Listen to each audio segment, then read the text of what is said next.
3月11號夜晚彭博報道咧，就 IEA 即係國際能源署就釋放咗4億桶原油去個市場嗰度，舒緩下而家嘅石油問題嘅。嗰個 IEA 咧，全部總共佢個儲備原油咧，大約有12億，而家佢拎4億桶出嚟，即係足足係1/3拎出嚟嘅，係歷史上最多嘅一次。咁點解佢放出咁多油，而嗰個油價擺埋起就唔跌嘅咧？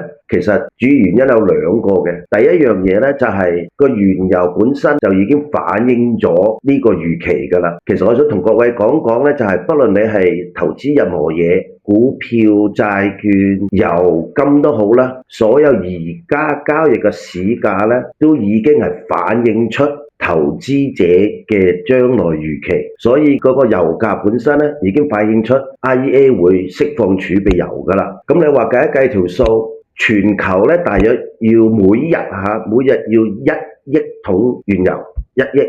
咁經過霍爾木茲海峽嘅咧，就大約2成，而家俾佢堵塞住咧，即係話大約有2000萬桶一日嘅原油差距啦。咁你話佢而家拎出4億桶出嚟喎，咁你2000萬一日，即係話可以有20日嘅供應出嚟啦。咁應該冇問題㗎啦，呢20日。但係數出嚟咁計，但係實質喐起上嚟唔係咁簡單嘅。第一，而家其實到幾時佢哋先開始放出嚟都未知，因為佢哋仲要同好多供應商傾數啊、簽合同啊、運輸過程係點樣啊，呢啲問題仲係存在嘅。第二呢，你好多油輪都已經喺個海峽度已經塞住咗啦，邊有咁多流肉啊？油輪仲可以做運輸。第三，你呢煉油廠唔係話可以話多就多噶嘛，佢哋一定好似流水線咁噶嘛。就算你俾多啲石油，佢都未必一定出到好多嘢俾你。呢個先至係問題。俾一個例子，你翻轉頭，2022年嗰陣時咧，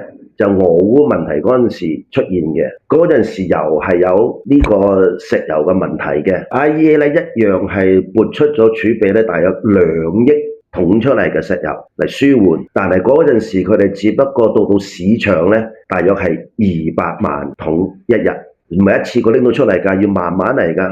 如果佢而家係4億桶嘅話，係咪等於大約係400萬桶一日呢？有新聞報道咧，佢哋可能可以盡力，可能去到係700萬桶一日。但係記得喎，而家海峽嗰度係撐緊2000萬桶一日喎，佢而家只係俾得400萬桶到啫喎，至700萬桶，咁係咪仲有一個大嘅差距？只不過佢而家釋放出嚟咧，就舒緩下而家嘅緊急情況，可以正所謂俾佢哋唞到氣。冇壓迫得咁緊要嘅啫，但係如果而家嘅情況仲堅持多1個月嘅話咧，個石油一樣會係繼續起嘅。如果石油一路繼續起，即係經濟會差，股市當然又會受到衝擊，又會差㗎啦。而黃金咧，再遲啲反映出嗰個通貨膨脹高嘅話咧，黃金亦都會起嘅。呢啲資料唔知大家點睇咧？可以㗎，方便嘅咧，評論區大家研究一下，關注我投資理財不迷路。大家好，我係詹教授。